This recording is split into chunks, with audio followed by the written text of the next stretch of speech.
Hi guys, welcome back. I'm Maya with Simply Bloom. So today we are planting up some perennials that I had no idea about. My husband and daughter went into town, grabbed a few things, and they came home with plants.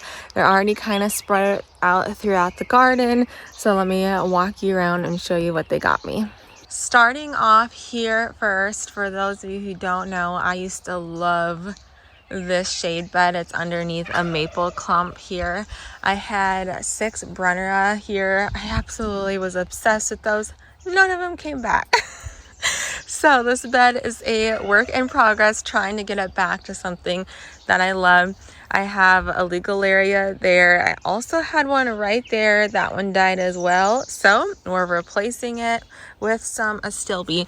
Now I absolutely love Astilbe. This doesn't necessarily say the variety, just says perennial Astilbe. Doesn't say anything on the back. It says we'll get 12 to 36 inches tall, 12 to 15 inch spacing. I'm sure it really depends on the variety. Judging by what's here, I'm gonna guess it's kind of gonna be like a deep magenta pink, almost red, which will be perfect for this bed. So my husband got two gallons. So I was gonna put one right here, right where that legal area died. And then another one right here, kind of just a step down from the rock garden. This bleeding heart, this is the Valentine bleeding heart. It's absolutely gorgeous right now. But after bleeding hearts, I have some helpers here. Lulu, be nice. Lulu, be nice. I have some, after the bleeding hearts are done blooming, they kind of fizzle out, die back. So then the Astilbes will be the next star of the show. Now, Astilbes like a lot of water, so make sure you give them a lot of water, otherwise they will fry and get crispy. All right, moving on to the next spot. Right here, I have kind of like this peninsula. I love the shape of this bed, how it's kind of like skinnier and then it gets wider back there. I just did a fresh coat layer of mulch the other day. So it's looking so glorious. Tulips are about done. The mange lilacs are holding on. Very pretty color. I feel like you don't see this color very often, but it's really pretty. I really like it. Not the strongest scent. Yeah, not the strongest scent, but their looks are very pretty. Anyways, up here, I had 3 serendipity alliums. 1, 2, third one died. I really want to get 3 here again, but as you're kind of walking around figuring out where to put this beautiful dahlia, my husband's like, why don't you pop it in the middle, transplant that allium over, and then I feel like the deep purple flowers of the allium would look really, really pretty with this dahlia. Got that burgundy leaves, and it's showing more red. I mean, it is a red dahlia. It's showing more of a brighter red in camera. It's more of like a rusty, deeper burgundy red. Yeah. Oh, it's saying orange. Yeah, I could see that. Rusty, reddish orange. I could see that. So we're going to transplant the allium there. Pop this there. It says 8 to 18 inches tall, 12 to 18 inches spacing. So a container dahlia. But I think that'd be really pretty there. And then the last spot is in our teardrop. I was so excited when they brought this one home because it is a poppy. Oh, I had these the same kind last year. I had 2 of them last year. Beautiful all summer long. Of course, did not survive the winter. So my husband picked out this spot. It's going to be kind of tucked in there in the rock garden.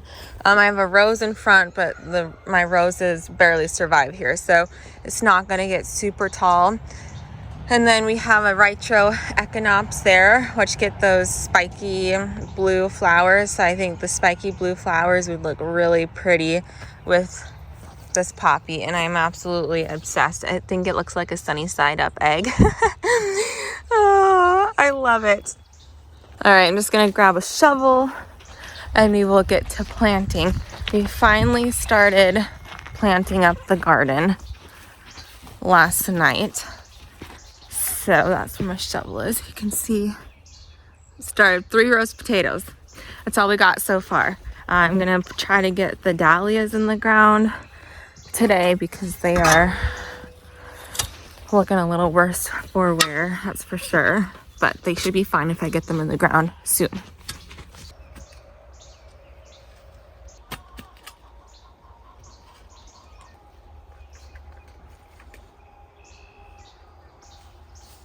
Oh yes.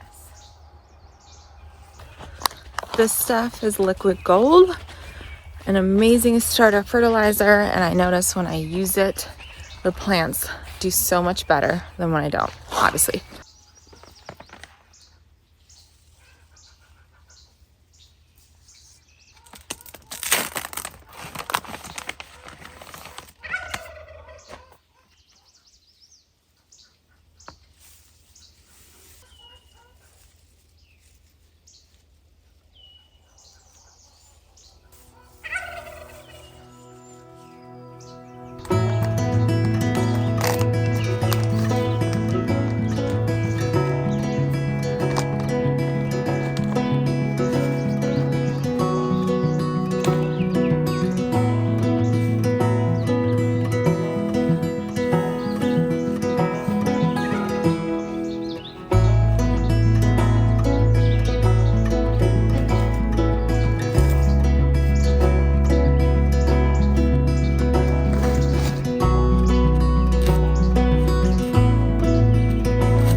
Oh my goodness, you guys.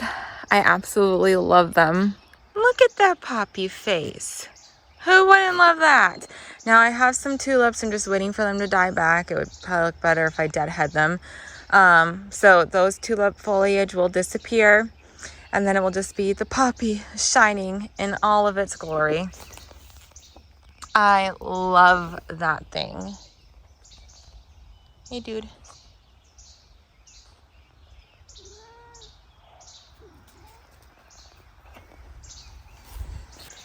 And then right here in front of the weeping pussy willow, I have the dahlia and then the 2 serendipity alliums on either side.